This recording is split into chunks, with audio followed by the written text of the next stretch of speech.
Você já parou para pensar porque sabemos tanto sobre os reis europeus, mas quase nada sobre os reis africanos? Porque a história da escravidão é ensinada, mas a luta, a resistência negra são silenciadas?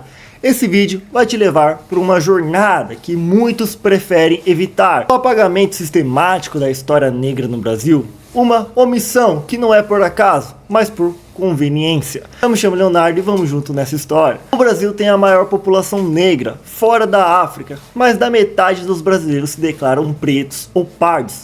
Ainda assim, os livros de história, os filmes, as escolas e os meios de comunicação insistem em magnetizar essas vozes. Isso não é só um descuido, é um projeto que começou há séculos e que segue firme até hoje. A escravidão e o único capítulo. Quando se fala da presença negra na história do Brasil, quase sempre se resume à escravidão, como se o povo negro tivesse existido apenas como mão de obra forçada. Mas e os quilombos? E os líderes zumbi? Mandara, Luísa Maí e as contribuições culturais, religiosas, científicas, por que tudo isso é deixado de lado? Por que lembrar e dar poder? E o poder sempre foi algo negado aos negros. O racismo como ferramenta de controle, o racismo no Brasil nunca foi só preconceito, ele é uma estrutura institucional e começa exatamente no controle da memória. Apagar a raiz negra, uma forma de desumanizar, de tirar o orgulho e pertencimento e fazer com que a nova geração não se conheça nos livros, nas estruturas, nos heróis. E sem heróis um povo não se levanta. A falância da democracia. O mito da democracia racial foi construída para mascarar o racismo.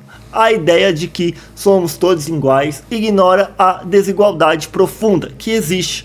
Quando se apaga a história negra, se apaga também o direito de reparação, a valorização, a equidade e a iluminação confortável para quem sempre esteve no topo. A invisibilidade na educação. Você se lembra de aprender na escola sobre a revolta dos malés? Sobre os quilombos urbanos? Sobre Abdias do Nascimento? Se a resposta for não, você não está sozinho. A história negra é contada de forma superficial. Isso afeta diretamente a autoestima e a identificação de milhões de jovens negros no Brasil. O papel da mídia no silenciamento. A televisão, o cinema, os jornais, todos repetem o mesmo padrão. Personagens negros são estereotipados, raramente são protagonistas. Quando aparece, é sempre no papel de servos, bandidos ou figurantes. Isso molda a visão da sociedade e reforça o apagamento histórico que controla. A narrativa controla o poder. A resistência negra sempre existiu. Apesar do silêncio, da resistência sempre gritou.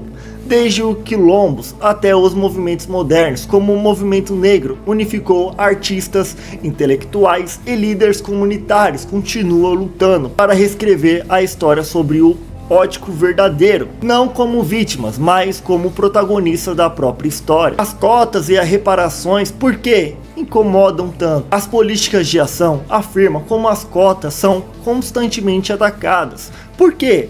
Porque ameaçar uma estrutura de privilégio mantida há séculos. Para um jovem negro numa universidade pública, ele estará furando uma bolha que foi construída para mantê-lo fora. E isso assusta quem sempre teve tudo garantido. Cultura negra e resistência viva. Do samba ao hip hop, da capoeira ao candomblé, a cultura negra molda a identidade do Brasil. Mas por muito tempo tudo isso foi criminalizado ou ignorado. Só recentemente passou a ser valorizado e muitas vezes de forma distorcida, esvaziada, embraguecida. Resgatar essa raiz é mais do que uma cultura, é resistência. Heróis negros que ninguém te contou. Zumbi dos Palmeiras, Dandara Teresa de Banguela, Luiz Gama, Carolina Maria de Jesus. São nomes que deveriam estar no livro didático, nas avenidas, nas praças, mas esses ausentes. Por quê?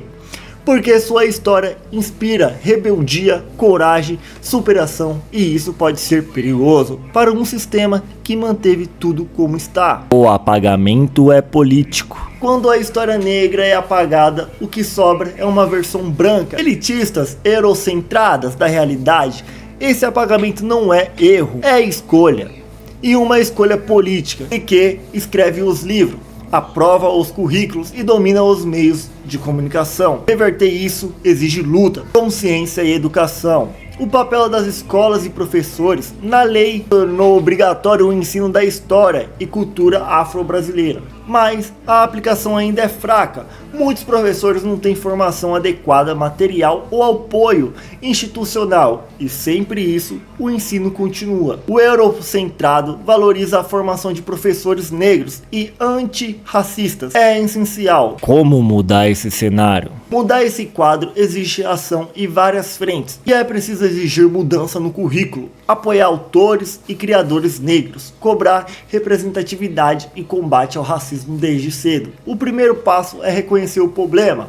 O segundo é agir. Não dá mais para normalizar esse silêncio convincente. A história precisa ser completa. Contar a história do Brasil sem o protagonismo negro é contar uma mentira, e é manter o país num círculo de desigualdade e invisibilidade. É a hora de dar nome, rosto e voz aos que sempre estiveram presentes, mas nunca foram reconhecidos.